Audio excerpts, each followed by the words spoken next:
Notre service regroupe les activités du service de bio-nettoyage et des déchets. On s'occupe plus particulièrement donc, du service de réanimation, bloc opératoire et les chambres sortantes sur l'hôpital.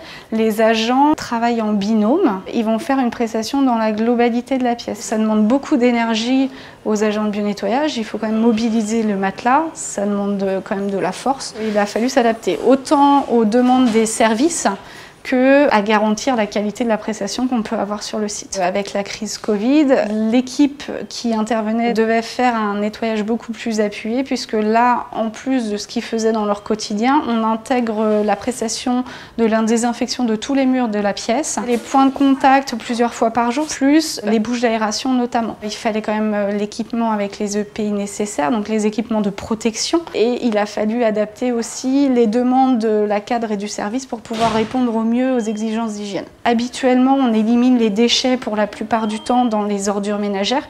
Et là, il a fallu qu'on passe l'information en lien avec l'équipe opérationnelle d'hygiène et les recommandations du siège pour pouvoir intervenir et mettre en place l'élimination dans les sacs d'asserie, donc les déchets d'activité de soins à risque infectieux. Notre équipe sortante a libéré du temps aux soignants, c'est-à-dire que quand ils avaient un patient qui sortait de leur unité, c'était les soignants qui réalisaient le nettoyage de l'environnement de la chambre. Et bien, ce temps-là, en fait, les soignants ont pu le réinvestir auprès du patient.